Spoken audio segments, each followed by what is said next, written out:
اپنے مسائل کو حل کرنے کے لیے سبسکرائب کریں آپ کے مسائل کا حل۔ متحدہ عرب امارات، اگر کوئی عورت کسی اگر کوئی خاتون خود لذتی کرے اور انزال نہ ہو تو ایسی صورت میں غسل فرض ہوگا یا نہیں؟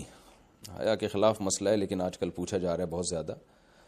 تو یہ بیماری آج کل عورتوں میں بھی آ گئی ہے خود لذتی کی۔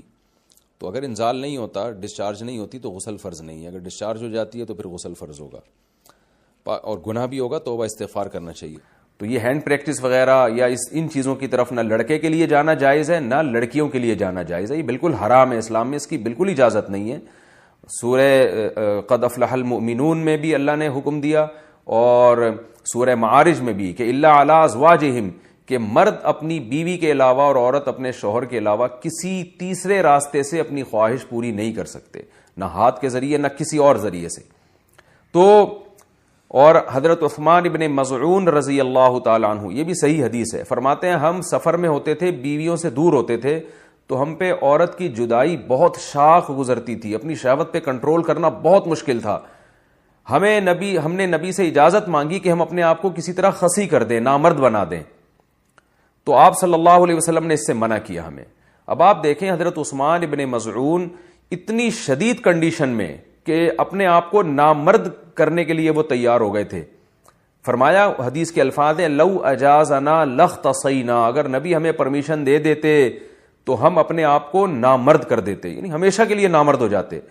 تو اس قربانی کے لیے بھی حضرت عثمان ابن مظعون تیار تھے کہ اتنا خطرہ تھا ان کو، لیکن نہ انہوں نے نبی سے پوچھا کہ کیا میں ہاتھ سے اپنی خواہش پوری کر سکتا ہوں، نہ نبی نے ان کو بتایا کہ تم یعنی ہاتھ کے ذریعے مجبوری میں اپنی خواہش پوری کر لیا کرو، نہ نہ نہ نہ نبی نے ان کو بھی حکم دیا ایسے موقع پہ، تزوجوا الودود الولود فانی مباہی بکم الامم، محبت کرنے والی عورت سے اور اولاد جننے والی عورت سے نکاح کرو، میں تمہاری کثرت پہ قیامت کے دن فخر کروں گا۔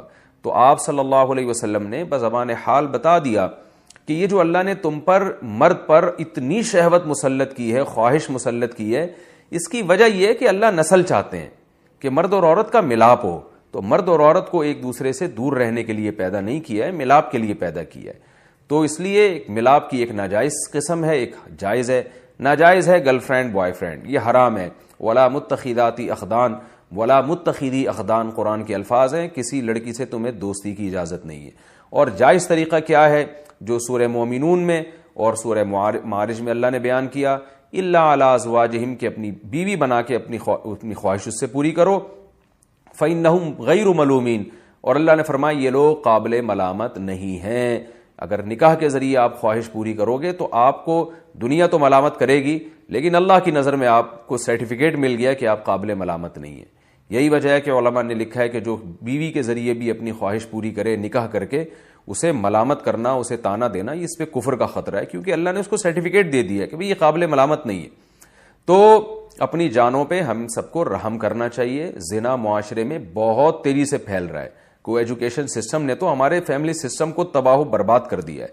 تو اللہ میاں نے جو اجازت دی ہے، الا علی ازواجہم او ما ملکت ایمانہم، اور کیا فرمایا، فمن ابتغى وراء ذلک، جو نکاح کے علاوہ، اللہ نے ذالکہ جو ہے نا، اس میں اشارہ ہے، ہاتھ سے اشارے کے وقت یہ ذالکہ کا لفظ استعمال کیا جاتا ہے، گویا اللہ نکاح کی طرف نا، بیوی کی طرف اشارہ کر کے کہہ رہے ہیں کہ اس کے علاوہ کوئی اور راستہ اگر تم نے اختیار کیا، یہ کیوں گویا ہاتھ سے اشارہ کیوں؟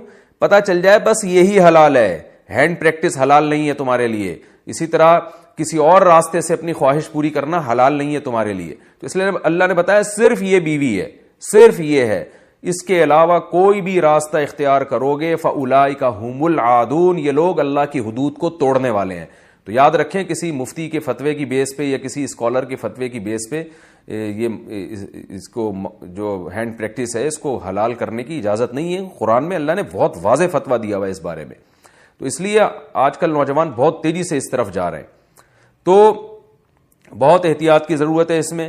یہ نوجوانوں کا مسئلہ ہے، آج کل بہت زیادہ پوچھتے ہیں کہ جی ہینڈ پریکٹس کی عادت پڑ جاتی ہے، تو کہتے ہیں میں نے یوٹیوب پر اس عمل سے بچنے کے لیے کافی سرچ کیا کہ کوئی طریقہ مجھے مل جائے، لیکن صرف وظیفے ہی بتائے گئے ہیں، تو کیا اس سے بچنے کے لیے صرف وظیفے کام آتے ہیں، کوئی اور حل ہے؟ انڈیا سے کسی نے پوچھا یہ مسئلہ یہ ہے کہ یہ وظیفوں سے نہیں چھوٹتی یہ بیماری, وظیفوں سے تو اس کا کوئی تعلق نہیں ہے.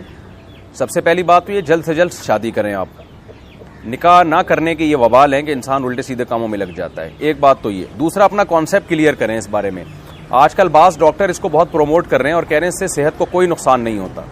تو یہ بات بالکل غلط ہے, اس سے صحت کو نقصان ہوتا ہے. اس بارے میں ایک اور ڈاکٹروں کی رائے بھی یہی ہے. یہ نہیں جو میں بات کر رہا ہوں, اس کو بھی ڈاکٹر اس کی تائید کرتے ہیں. بعض ڈاکٹر کہتے ہیں اس سے نقصان ہوتا ہے. اور سب سے بڑی بات یہ کہ ڈاکٹروں کی تحقیق بدلتی رہتی ہے. ایک چیز جو نیچر کے خلاف ہے, ایک چیز جس سے اسلام نے روکا ہے, وہ صحت کے لیے مفید نہیں ہو سکتی. ایک پروسیس رکھا ہے نا, ایک نیچرل پروسیس رکھا ہے, آپ اس سے ہٹ کے کسی اور طرح سے اپنے آپ کو ڈسچارج کرنا شروع کر دیں تو یہ کیسے پاسبل ہے کہ نقصان نہیں ہوگا؟ ڈاکٹر کہہ رہے ہیں نقصان نہیں ہے, کل یہی ڈاکٹر کہیں گے تباہی بربادی ہو رہی ہے. تو پہلی بات تو اپنا ایک کانسیپٹ کلیئر کریں کہ اس سے صحت کو نقصان ہوتا ہے.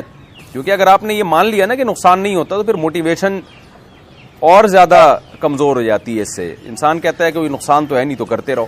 تو آخرت کا تو نقصان ہے, دنیا کا بھی اس میں نقصان ہے آپ کا, اور وہ نقصان مینٹلی بھی نقصان ہوتا ہے اور باڈی کو بھی نقصان ہوتا ہے.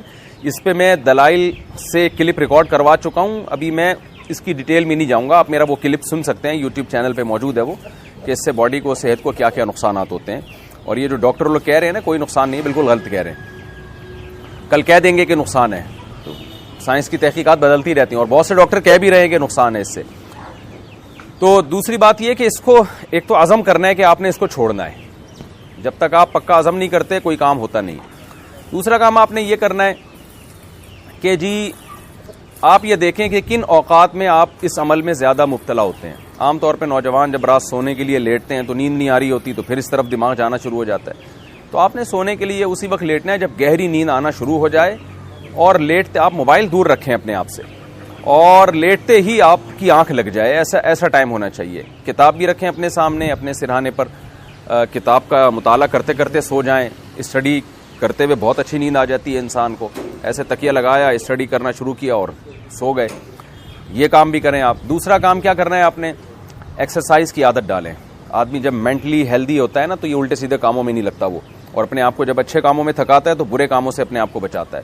صبح اٹھ کے زبردست قسم کی جاگنگ کریں, اور شام کے ٹائم پہ آپ جم جائیں, خوب اپنے آپ کو تھکائیں. اس کے بعد اچھی خوراکیں کھائیں, آپ کو اچھی نیند آئے گی. پھر جب آپ کی باڈی بننا شروع ہوگی, آپ شیشے میں اپنے آپ کو دیکھیں گے کیسا ہینڈسم اسمارٹ نظر آ رہا ہوں میں, تو ہر وہ کام سے آپ کو بچنے کا جذبہ پیدا ہوگا جو آپ کی باڈی کے لیے, آپ کی مینٹلی صحت کے لیے نقصان دہ ہوگی.